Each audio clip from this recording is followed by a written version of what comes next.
Osisko's Windfall has generated headline after headline, whether it's the grades or just the amount of activity. John Burzynski is Executive Chairman, CEO, and Director of Osisko Mining. Osisko Mining is ticker OSK on the TSX. John, welcome to Kitco. Thank you very much, Michael. Pleasure to be here. John, where is Windfall and what is unique about the project? Yeah, the Windfall project is located in northern Quebec. It's about a 3-hour drive from Val-d'Or. It's really the next greenstone belt up from what's been an historic mining camp for the last 100 years. It's been certainly lesser explored than, say, the Val-d'Or camp or the Timmins camp, but it's the same relative age as those camps. And our belief is that there's equal potential to have as many producing mines there in time as we've seen in those two historic belts. The Abitibi, of course, is a storied mining region. Can you talk a bit about the geology? Yeah, certainly. I mean, the Abitibi, we're basically looking at rocks that are about 2.2 billion years old. If you take the Val-d'Or camp and the Timmins camp as examples, they both had dozens and dozens of mines, somewhere around 100 million ounces of historic production in these camps. The first big discoveries being made around 1910, first off in Timmins, and that work spilled over into Quebec. One of the mines that we built in that camp back in 2000 and opened in 2011, Canadian Malartic, is currently the largest single gold mine in Canada, 10th largest gold producing mine in the world. It's a new type example, and when my partner Sean Roos and Bob Wurst and I founded Osisko back in 2003, we came specifically looking for that type of deposit. It was the first gold-only porphyry discovered in the Archean worldwide. That our success spawned the success of other companies. I mean, you had detours and others that went out and re-examined some of these old mining camps, which is essentially what we did. Unfortunately, we were forced to sell that company after a hostile bid in 2014. We restarted as Osisko Gold Royalties pretty much the next day, and then formed Osisko Mining version 2 subsequently the next year. And what we've done in this new company is we've gone back to one of those belts that we were looking at the very beginning of the original Osisko, the Urban Barry Mining Camp, which we put aside after we realized what Canadian Malartic was. And so we focused our attention on that for the last 5 years, and we're now developing another second world-class deposit. I think this leads well into the next question. Just talking about leadership, you guys have got a long experience, and then Cisco's been at this for quite a long time. Yeah. As a group, we've been working together for about 20 years. Sean and I and Bob got together in 2003. And a little known fact with respect to the current company and the Windfall deposit particularly, we actually did some early work in 2004 in the Urban Barry camp, looking at one of the deposits there. We had a couple of partners on that deal. So ultimately, even if we were successful, we'd have only ended up at about 66% ownership. The deposit didn't look like it was going to get that much bigger. So that's when we went on, and the next acquisition was the Canadian Malartic camp, and that kept us busy for the next 10 years. So when it was time to restart the new company, it was a natural thing. We went to the Urban Barry camp, and we've kind of, as a group, because we're all technical people, Sean's a geological engineer, an engineering graduate from the Haileybury School of Mine. Bob is a geologist. I'm a geologist. We've kind of made a specialty of looking at deposits with a very highly technical point of view and trying to find other people's mistakes. Canadian Malartic, a case in point, it was 4 underground mines. It had been mined for a long time and then left be, but people forgot about the 1 gram per ton that was still there in a huge volume. So we just reimagined that as a new mine, as a big bulk tonnage, low-grade mine. In the case of Windfall, it was a pre-existing deposit that had been initially discovered through work by Noront and then Eagle Hill. But they had an interpretation on the deposit that we didn't feel was right. We did additional drilling, proved that, again, it was related to an intrusive system. And that's when we really ramped up the drilling. So, it comes down to that team, that experience. We all have long experience and success in the Abitibi, and it's what's helped us take Windfall to this stage of success. Let's talk about that success, John. I was talking that there has been a series of headlines. So what would you call as some of the greatest hits, or what would you say some of the highlights have been over the last 12 months? Well, we've had a lot of highlights. This is a very high-grade deposit.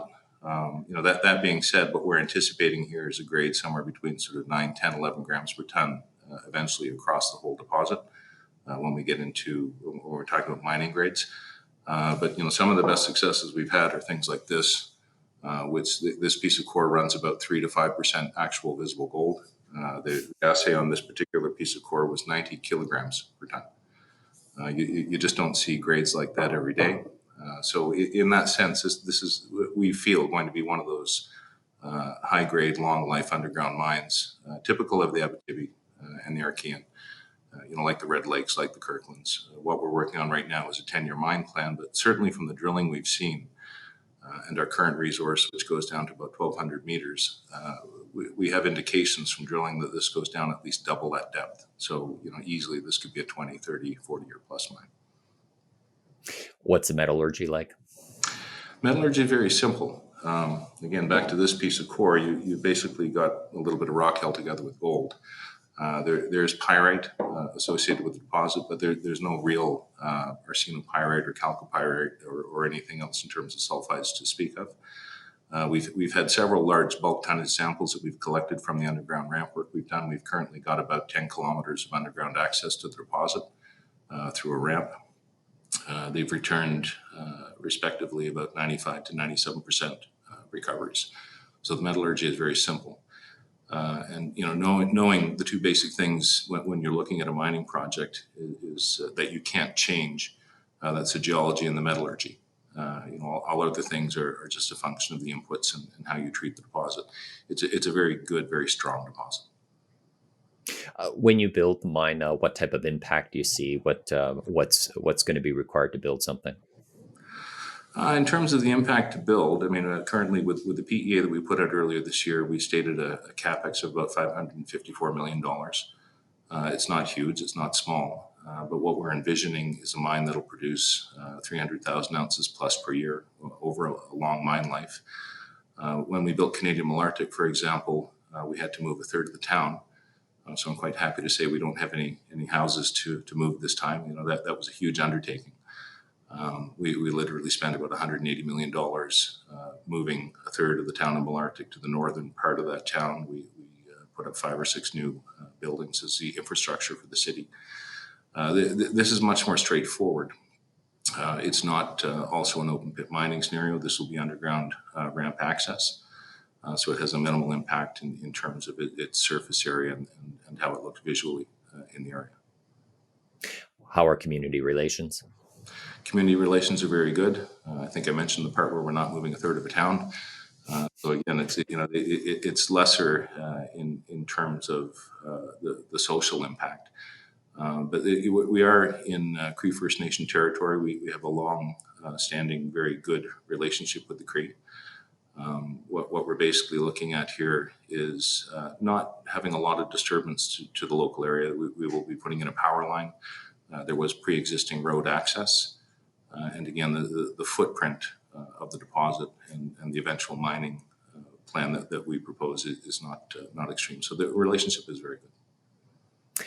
I want to step back a bit from the project, John. What's the advantages, would you say, being focused just on Quebec? Well, we love Quebec. A lot of our history is in Quebec. Bob Wers was born there. Sean lives there. I was born in northern Quebec in a mining town. Spent a large part of my career working in Quebec. Quebec, from a miner's point of view, corporately, is a very safe jurisdiction. You're not likely to see sudden changes in terms of the tenure or the tax code. They are revised from time to time, but it's done with a viewpoint of being supportive of business as opposed to the opposite in some countries. Quebec has also historically been extremely supportive of the mining business in terms of the refundable tax credits that you get as an explorer, with a view to developing mines. That they're looking at it from a long-term point of view, where they see development as being a greater contributor to the tax coffers as opposed to a drain on the economy.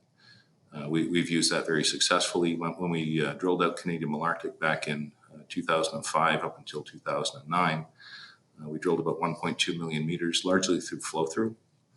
Again, Windfall has been drilled using flow-through to fund all of the drilling. We're currently at about 1.6 million meters drilled. We've recently just completed 99% of our drill program. So it's very supportive in terms of the cost base. First of all, it's less expensive because you're in Canada. You have access to some of the best drillers, good infrastructure, but that government support in terms of the mining credits and the pro nature towards mining development is obviously key. There are a number of Osiskos, and you mentioned, John, at the start, how Osisko arose with the opportunities that you had regarding the royalties, Malartic, and then also revisiting with Osisko Mining. But maybe just if you could go through and you could kind of explain, you have Osisko Development, you have Osisko Metals, you have O3 Mining. How does Osisko Mining fit within that group? Osisko Mining, as you say, is one of the Osiskos. I guess we're trying to make it harder for someone to take us out with a hostile bid this time. Part of us. We weren't willing sellers back in 2014. But really, those Osisko components operate independently. Osisko Royalties is a royalty company. It holds equity positions in some of the different companies like Osisko Mining, Osisko Metals, Osisko Development. Currently, Osisko Royalties owns about 13% of the share position. But there's no direct connection between our needing them to have financing. We finance this company independently as Osisko Mining. They do hold royalties, but really they're our biggest shareholder, and it's a good relationship, obviously, because we're familiar with each other. And I think also that the other headlines that we've been hearing about is what's happening with Caribou, but that's under Osisko Development, correct? It is correct, yeah. Okay, thank you. Back to Windfall. You did mention it before, but could you just fix us? What stage are you at right now with Windfall? We did our first drill hole in October of 2015. So this is year 6 on the project. We've just taken the foot off the gas. We've completed enough drilling to get the resource measured and indicated to the stage where we're ready for feasibility. We expect to have that final resource out that we'll use in the feasibility by Christmas or early in the new year. We're anticipating the feasibility by about midway through next year, which will lead us into permitting. Permitting in Quebec, when we did Canadian Malartic and we were faced with moving the town and having public hearings and things, that still only took us 11 months from bumper to bumper. But because this is a lesser developed area, we're hoping that will be a shorter process. So somewhere between 6 to 12 months to get the permits. We've ordered some of the mill components like the mill shells. This is because of time constraints and rising costs. People tend to forget that we did this as well when we built Canadian Malartic. We actually ordered the mill shells before we had our first resource. And this was because there were only 2 foundries in the world that could cast mill shells that big, and we knew if we waited too long, we'd get behind Robert Friedland's orders for Okotoyo. So if we'd done that, it would have taken 4 extra years. So we've got a good handle on some of the long lead items. Once we have the fees out, you can expect to see the project finance. Permitting, again, we don't see any red flags on the permitting. It should be a fairly straightforward process. Then our construction cycle would be about 12 months. So what we're looking for is production in the second half of 2024. So it's been a long, hard run, 35 drills, a lot of drilling. But as everyone knows, you can't get a resource without lots of drilling. If you look at Canadian Malartic, we did over 1.1 million meters of drilling there. If you look at the original resource that we published before we opened that mine and started production as Osisko Mining, it's varied about 1 or 2% from that in the past 10 years. So it shows the value of having that drill information that you're not going to make a mistake. High-grade deposits are exactly the same as low-grade deposits. You have to have that drilling to confirm the resource. So we're at that stage now, and really it's a time-driven process. We've basically removed the geological risk. We understand the metallurgy, so all of the milestones that we have ahead of us are just time-driven. John, are there any other exploration projects you would like to highlight? Yeah, there certainly are. The focus of our work in the last 5 or 6 years has been this massive drill program at Windfall, which we've just come to the end of. Earlier this year, we announced the discovery of what we call Golden Bear. It's a parallel fault system just about 1 kilometer north of Windfall. We're seeing the same geology, same alteration, similar high-grade results over 2 or 3 meters. But it's very early days there. It has a footprint, we believe, that mimics the same relative scale as Windfall. And that's only one of several again, because what we've realized now is that we have a number of splays off that main fault. But people tend to forget that Windfall itself is really only one small 5 square kilometer area on our property, which spans over 2,700 square kilometers. We actually control something that's the scale of a district. And back to the Abitibi and back to the Urban Berry Belt in particular, we feel that there's room for a lot more discovery there. We're pretty certain there'll be a lot of similar Windfall-type deposits as the years go forward. We did something very interesting when we started. We age dated the porphyries related to the gold intrusives, and we found that they were all between 2.69, 2.72 billion years old. And which is the identical date to the Timmins Camp porphyries, which were the biggest producers. So what that tells us is that Windfall isn't a singularity. We can expect to find a number of these deposits, and in fact, we've been doing this with some of our exploration drilling. We just need to get past the resource stage to get onto those targets. So really, what we think we have going on there is not just Windfall, lots of Windfalls. Lots of these bars would come from different deposits, and I'm pretty sure that's how the Urban Berry Camp is going to evolve as time goes by. John, thanks for speaking with Kitco. My pleasure. Thank you, Michael. He's John Burzynski. He is Executive Chairman, CEO, and Director of Osisko Mining. My name is Michael McRae, and you are watching Kitco Mining.